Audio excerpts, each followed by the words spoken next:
आपने मन बनाया है, किसी ने आपको फोर्स नहीं डाला है। क्योंकि यूजीसी नेट देना ये आपके हाथ की बात है। किसी ने आपको ग्रेजुएशन में एडमिशन करा दिया, मास्टर में एडमिशन करा दिया, वो आपके हाथ में नहीं था। लेकिन अभी आप एग्जाम के लिए जा रहे हो, ये आपके हाथ में है, या आपने दिमाग से सोचा है। इस समय कोई ढिला नहीं, इस समय कोई कंप्रोमाइज नहीं करना है, क्योंकि आपका समय बहुत वैल्यूएबल है। 8000 आपको नेट के बाद ही मिलता है, लेकिन हर एक यूनिवर्सिटी में ये अप्लीकेबल नहीं है। लेकिन जो रिकग्नाइज यूनिवर्सिटी है, नेशनल इंस्टीट्यूट हो या सेंट्रल यूनिवर्सिटीज़ हो, उनमें 8000 रुपये आपको नेट के बाद मिलता है। कोई बुक, कुछ इन्फॉर्मेशन मैंने फॉलो नहीं किया था। मैंने सबसे पहले समझा मेरा सिलेबस क्या है, मैथमेटिकल रीजनिंग के सिलेबस क्या है। उन सब विषयों को ना हमने पढ़ा हुआ है, 10th में पढ़ा होगा, 12th में पढ़ा होगा, बस उसको रिवाइज करने की ज़रूरत है। बस सबसे पहले आप सिलेबस को निकालिए, उसमें आपको कौन सा ईजी लग रहा है। डेटा इंटरप्रिटेशन है, डेटा इंटरप्रिटेशन के 5 सवाल होंगे, 5 क्वेश्चन है, 10 मार्क, कहीं नहीं जाएंगे। अगर आपका एक लाइन सही हो जाता है तो 4 या 5 सही होने का चांसेस है। अगर मैं ऑनेस्टली बताऊं, ना कि पेपर 1 ना पेपर 2, दोनों के लिए मैंने किसी एक भी सब्जेक्ट के लिए कोचिंग लिया ही नहीं था। आपको रुकना नहीं है। अगर आप रुक गए इसका मतलब हार गए। आपने अगर कोशिश नहीं किया, वहीं पर आपकी हार है। आप लगातार कंटिन्यूसली आप कोशिश करते रहिए। आप सभी योग के स्टूडेंट्स हैं तो आपने पतंजलि योग सूत्र जरूर पढ़ी होगी। उसमें कहा गया है अभ्यास वैराग्याभ्यम तन्निरोधः। डिफिकल्ट पार्ट को कवर करूं या आसान पार्ट को कवर करूं, जिसको आप जल्दी कवर कर सकते हैं आप पकड़ लीजिए कि इजी पार्ट है, इजी यूनिट्स है, उनको सबसे पहले पढ़ना शुरू करिए और अच्छे से पढ़िए। टाइम पास के लिए नहीं पढ़ना है, क्योंकि अबलिश्ड है। तो मैं उड़ीसा से आकर बेंगलोर में पढ़ाई किया और ग्रेजुएशन किया सबसे पहले, फिर मैंने मास्टर किया। खुद से ही निकाल डाला, क्योंकि आज तक मैं जितने भी फ्रेंड से मिला हूँ वो यही कहते हैं कि नहीं, हमने तो 10 से 15 दिन या 1 महीने में खुद से ही कर डाला। अगर मैं ऑनेस्टली बताऊं, ना कि पेपर 1 ना पेपर 2, दोनों के लिए मैंने किसी एक भी सब्जेक्ट के लिए कोचिंग लिया ही नहीं था। और मेरा स्ट्रैटेजी बिल्कुल क्लीन था। जो मेरा सिलेबस है बस उसको पढूं।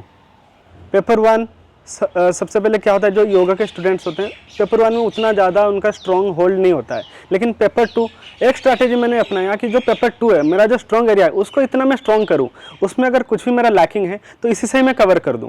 आप रिसर्च पढ़ने के बाद आप एज ए रिसर्चर काम कर सकते हैं, एज एन एकेडमिशियन काम कर सकते हैं, टीचर बन सकते हैं, फ्रीलांसर बन सकते हैं। विदेशों में बहुत बढ़िया स्कोप है, विदेश में जा सकते हैं। तो बहुत सारे स्कोप है इसमें।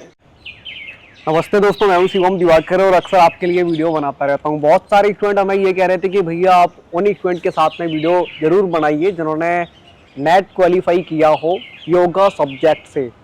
आज की वीडियो में हमारे साथ में एक सर हैं और इनका नाम है अनंत गोपाल। इन्होंने योगा से नेट क्वालिफाई किया था 2018 में। सर आपका बहुत बहुत स्वागत है। थैंक यू बहुत सर, बहुत सारे स्टूडेंट हमें ये कहते हैं कि आप उन्हीं स्टूडेंट से ज़रूर मिलो जिन्होंने योगा सब्जेक्ट से JRF या नेट क्वालिफाई किया हो। तो आज आप सबसे पहली बात तो नए स्टूडेंट के लिए आए, इसके लिए मैं आपका फिर से शुक्रिया करना चाहूँगा। सबसे पहला मेरा आपसे सवाल ये है कि आप कहाँ से हैं और आपने योगा ही सब्जेक्ट क्यों सिलेक्ट किया था कि हम नेट करते हैं इससे। नमस्कार, आपके सभी दर्शकों को नमस्कार करना चाहता हूँ। मैं अनंत गोपाल, मैं मूलतः मैं उड़ीसा से हूँ, लेकिन अपना मैं जो पढ़ाई किया एस व्यासा यूनिवर्सिटी, जो भी विद्यार्थी हैं योग के वो ज़रूर एस व्यासा को जानते हैं, सुपरिचित नाम है, यूनिवर्सिटी है, वो बेंगलोर में एस्टेब्लिश्ड है। तो मैं उड़ीसा से आकर बेंगलोर में पढ़ाई किया और ग्रेजुएशन किया सबसे पहले, फिर मैंने मास्टर किया। 2017 to 19 के बीच में मेरा मास्टर हुआ योग में। फिर 2018 में by the grace of God कह सकते हैं मेरा नेट में क्वालिफाई फर्स्ट अटेम्प्ट में हो गया। देखिए, आपका एक सवाल बहुत अच्छा था कि योगा ही क्यों सिलेक्ट किया। इसमें एक मैं ऐसे भी बता सकता हूँ कि मेरा वो था नहीं कि मैं चाहूँ और मैं अपने से सिलेक्ट करके आऊँ। एक तो भगवान ने कनेक्ट किया और आने के बाद, लेकिन मैं ये बता सकता हूँ कि आने के बाद क्या चेंजेस हुए। इसमें बहुत सारे स्कोप दिखे। एक तो आप अपने आप को स्वस्थ रख सकते हैं, सबसे बढ़िया चीज़। आज की तो भाग दौड़ वाला ज़िंदगी है, लोग आधे से ज़्यादा पैसा अपने उसमें खर्च कर देते हैं स्वस्थ रहने के लिए। ये इंश्योरेंस लो, वो इंश्योरेंस लो, इस हॉस्पिटल में दिखाओ, उस हॉस्पिटल में दिखाओ, हॉस्पिटल में भीड़, हॉस्पिटल में लाइन, प्रोफेसर पहचान हो, डॉक्टर पहचान हो, थोड़ा सा लाइन लगवा दो, वो पेपर बनवा दो। ये इतना सारा मारामारी अगर झेलने को परेशानी है तो मैं तो बढ़िया सोल्यूशन बताऊंगा। आप योग करिए, अपने आप को स्वस्थ रखिए। इसमें कुछ खर्चा नहीं, मिनिमम बजट है, कोई बजट भी नहीं है। इसके लिए आपको नाम की मैट की ज़रूरत है, सिर्फ अपना व्यायाम, अपना अभ्यास करना है। ये एक चीज़। दूसरा चीज़, इसको जब मैंने एजुकेशन में डाला, एजुकेशन में डालने के बाद आप एक होलिस्टिक सिस्टम को आपने पढ़ाई किया, जिसमें आप वेदास को पढ़ रहे हो, उपनिषदों को पढ़ रहे हो, भगवद गीता को पढ़ रहे हो, हमारे जो पुराने शास्त्र हैं उन शास्त्रों के बारे में आपको समझने को मिला, उनको पढ़ने को मिला। उसके बाद इसमें अगर एकेडमिक में देखेंगे बहुत सारे स्कोप्स, आप रिसर्च पढ़ने के बाद आप एज ए रिसर्चर काम कर सकते हैं, एज एन एकेडमिशियन काम कर सकते हैं, टीचर बन सकते हैं, फ्रीलांसर बन सकते हैं, विदेशों में बहुत बढ़िया स्कोप है, विदेश में जा सकते हैं। तो बहुत सारे स्कोप है इसमें। मैं आपसे ये भी जानना चाहूँगा गोपाल जी, जैसे आपने बताया कि मैंने योगा सेलेक्ट किया था, बहुत सारे स्टूडेंट लगभग दिसंबर में एग्ज़ाम देंगे फिर से, और जब आपने एग्ज़ाम दिया होगा तब भी 2 पेपर होते होंगे शायद, और अभी भी 2 ही होता है। तो फर्स्ट पेपर के लिए आपकी क्या रणनीति थी, कौन कौन सी बुकलेट वगैरह आपने पढ़ी और कैसे अपनी रणनीति बनाते थे? और एक जो दूसरा सवाल स्टूडेंट का रहता है वो ये ज़रूर रहता है कि जैसे अगर अनंत गोपाल जी ने नेट क्वालिफाई किया है तो क्या उसके लिए उन्होंने कोचिंग वगैरह की हेल्प ली थी या नहीं, या खुद से ही निकाल डाला? क्योंकि आज तक मैं जितने भी फ्रेंड से मिला हूँ वो यही कहते हैं कि नहीं, हमने तो 10 से 15 दिन या 1 महीने में खुद से ही कर डाला।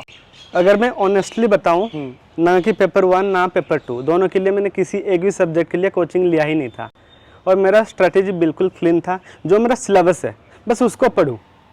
पेपर 1 सबसे पहले क्या होता है, जो योगा के स्टूडेंट्स होते हैं पेपर 1 में उतना ज़्यादा उनका स्ट्रॉन्ग होल्ड नहीं होता है, लेकिन पेपर 2 एक स्ट्रैटेजी मैंने अपनाया कि जो पेपर 2 है मेरा जो स्ट्रॉन्ग एरिया है उसको इतना मैं स्ट्रॉन्ग करूँ, उसमें अगर कुछ भी मेरा लैकिंग है तो इसी से ही मैं कवर कर दूँ। ये मेरा एक स्ट्रैटेजी था। और पेपर 1 के लिए इतना भी ढीला ना छोड़ दूं कि बिल्कुल ही माइनस में चला जाऊं। उसमें मेरा स्ट्रैटेजी था 40 to 50% आ जाए, और मुझे 40 to 50% आ गए पेपर 1 से। और पेपर 2 के लिए मेरा टारगेट था कि इसको इतना स्ट्रॉन्ग बनाऊं ताकि ये पूरा कंपनसेट कर दे मेरा पेपर 1 में जितना माइनस होगा। तो पेपर 2 को मैंने बहुत अच्छे से समझा, उसका जो सिलेबस था उस सिलेबस को पूरा फॉलो किया मैंने। और एक तो आप MSc किया हुआ होगा या MA किया होगा आपने योग में, जो मास्टर डिग्री है, मास्टर डिग्री की पढ़ाई की होगी। अगर आपने मास्टर डिग्री पढ़ाई नहीं की तो वहाँ पर डाउट पैदा होता है। अगर आपने मास्टर को अच्छे से पढ़ाई किया है, मास्टर की जो सिलेबस है उसको अच्छे से पढ़ाई किया है, तो आपको आसान हो जाता है। अगर आपने पढ़ाई नहीं भी किया है लेकिन इस समय आपने मन बनाया कि अभी मैं पढ़ूंगा या पढ़ूंगी और अच्छे से मुझे निकालना है, तो उसके लिए भी आपको बिल्कुल डरना नहीं, बस अपना सिलेबस निकालिए। क्या है सिलेबस? Net JRF। आप जाएंगे वेबसाइट में, नेट JRF की वेबसाइट में, UGC नेट में सिलेबस को डाउनलोड करिए और यूनिट वाइज पढ़ना शुरू कर दीजिए। सबसे पहले आप अपना स्ट्रैटेजी बनाइए कि मैं डिफ़िकल्ट पार्ट को कवर करूं या आसान पार्ट को कवर करूं। जिसको आप जल्दी कवर कर सकते हैं आप पकड़ लीजिए कि इजी पार्ट है, इजी यूनिट्स है, उनको सबसे पहले पढ़ना शुरू करिए और अच्छे से पढ़िए। टाइम पास के लिए नहीं पढ़ना है, क्योंकि आपने मन बनाया है, किसी ने आपको फोर्स नहीं डाला है। क्योंकि UGC नेट देना ये आपके हाथ की बात है। किसी ने आपको ग्रेजुएशन में एडमिशन करा दिया, मास्टर में एडमिशन करा दिया, वो आपके हाथ में नहीं था, लेकिन अभी आप एग्जाम के लिए जा रहे हो, ये आपके हाथ में है, या आपने दिमाग से सोचा है। इस समय कोई ढीला नहीं, इस समय कोई कंप्रोमाइज़ नहीं करना है, क्योंकि आपका समय बहुत वैल्यूएबल है। इसमें अच्छे से समय लगाइए। 2 घंटा पढ़ाई करना है, 2 घंटे पढ़ाई करिए, लेकिन बिल्कुल अच्छे से पढ़ाई करिए। कोई इधर उधर के कोई स्ट्रैटेजी नहीं, इसमें कोई टोटका नहीं, कुछ नहीं, कोई जादू मंत्र कुछ करने की जरूरत नहीं। बिल्कुल आप अपना सिलेबस निकालिए, बिल्कुल आसान तरीका। उसके वाइज जो नोट्स है, नोट्स अवेलेबल नहीं है तो नोट्स आप कलेक्ट करिए। कहाँ से कर सकते हैं? आपके सीनियर्स होंगे, मास्टर पढ़ाई किया तो आपके सीनियर्स होंगे, आपके जूनियर्स होंगे, तो उनसे आप कलेक्ट करिए इन्फॉर्मेशन। और ये इन्फॉर्मेशन को आपको वेरीफाई करना है, ये इंटरनेट से डाउनलोडेड नहीं है। किसी आप कोई भी एक प्रॉपर इंस्टीट्यूशन जो रिकॉग्नाइज्ड रेप्यूटेड इंस्टीट्यूशन है, यूनिवर्सिटी है, जैसे कुछ रेप्यूटेड यूनिवर्सिटी के नाम बता देता हूँ। S Vyasa university, Morarji Desai institute है, इस तरीके से कैवल्य धाम है, इस तरीके से कुछ रेप्यूटेड यूनिवर्सिटी है, आप उनके नोट्स को फॉलो करिए। नहीं तो जो क्वालिफाइड JRF स्टूडेंट्स हैं, नेट क्वालिफाई किया हुआ है, उन लोगों को आप कम्युनिकेट करिए, उनसे आप नोट्स पे कलेक्ट करके पढ़ाई करना शुरू करिए। आपको डाउट होगा कि कहाँ से करूँगा, मेरे कॉन्टैक्ट में नहीं, आप मुझे संपर्क करिए। मेरे पास 100,000 स्टूडेंट्स हैं जो मेरे टच में हैं, मुझे कॉन्टैक्ट करेंगे, मैं आपको व्हाट्सएप में भेज दूंगा, मेल में भेज दूंगा इन्फॉर्मेशन।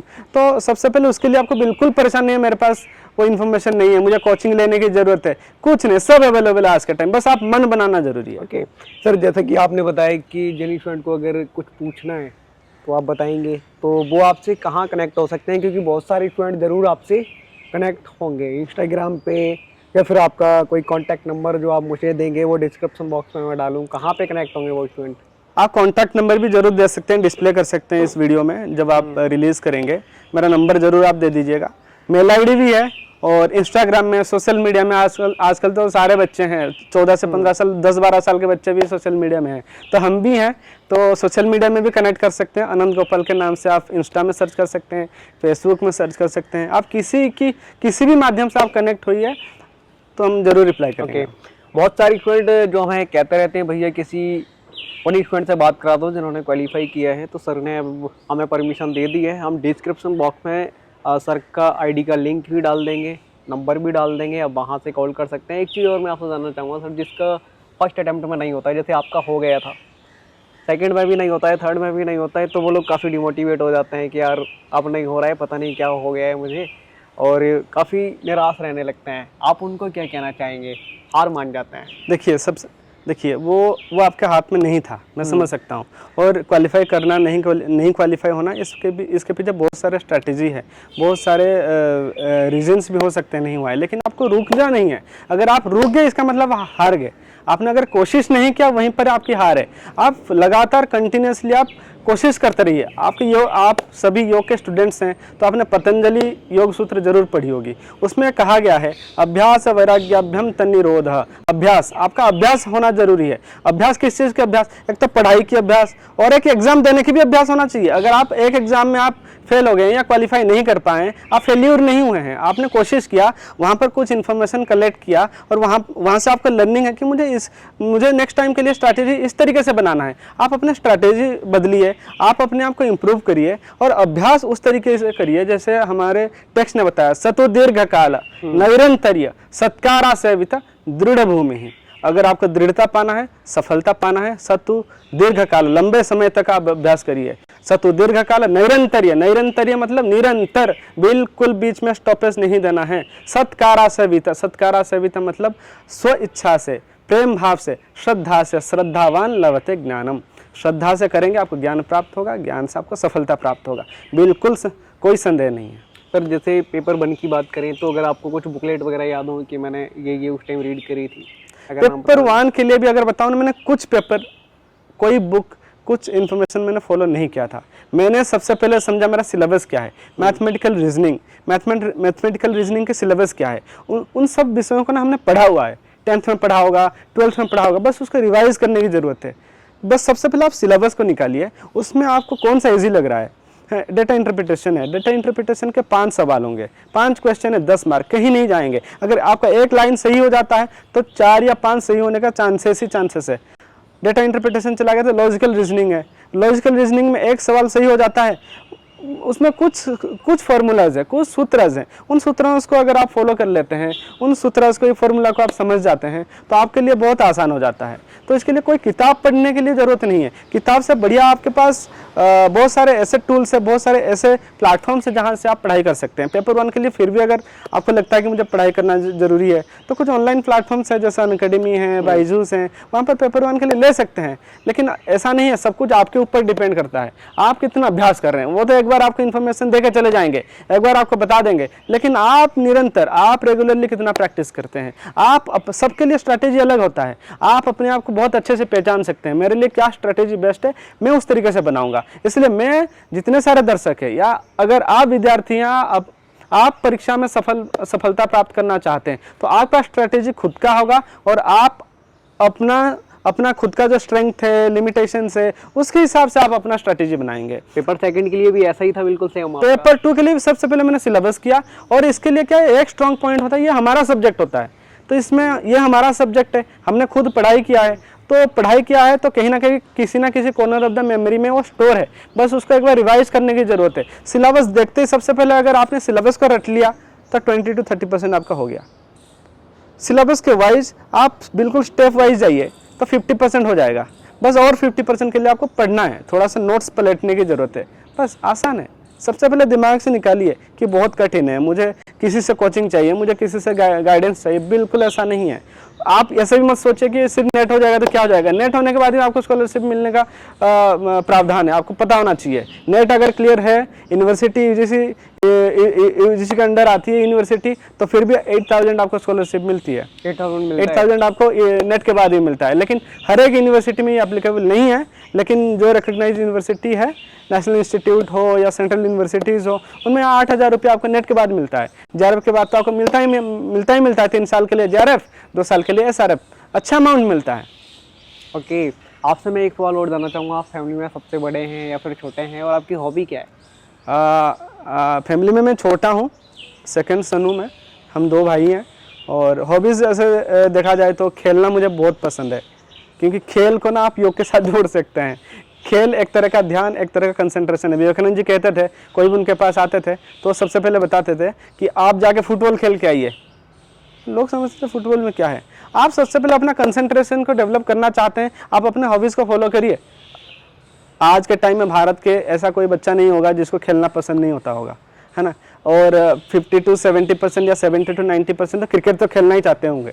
हर एक व्यक्ति, हर एक लड़का बचपन में एक क्रिकेटर बनने के लिए सपना तो ले ही लेता है। फिर धीरे धीरे जैसे बड़ा होता है फिर वो सपना धीरे धीरे बंद होता है, क्योंकि अलग सारे रिस्पॉन्सिबिलिटीज आ जाती है कंधों के ऊपर। लेकिन हॉबीज़ हैं और कभी मुझे मौका मिलता है तो मैं खेल लेता हूँ। और किसी भी तरह का स्पोर्ट्स हो, क्रिकेट फेवरेट है, आप वॉलीबॉल ले लीजिए, कबड्डी ले लीजिए, पसंद है। Okay, thank you so much sir कि आप नए इवेंट के लिए आए और आपने अपना कीमती समय हमें दिया। बहुत बहुत धन्यवाद। आपको भी शुभकामनाएं देना चाहता हूं, क्योंकि आपका जो प्रयास है, आपका जो कोशिश है, सेल्फलेस, निस्वार्थ भाव से जो आप चीज़ करना चाहते हैं दूसरों के लिए, वो प्रेरणादायी है। उसके लिए आप thank you so much sir.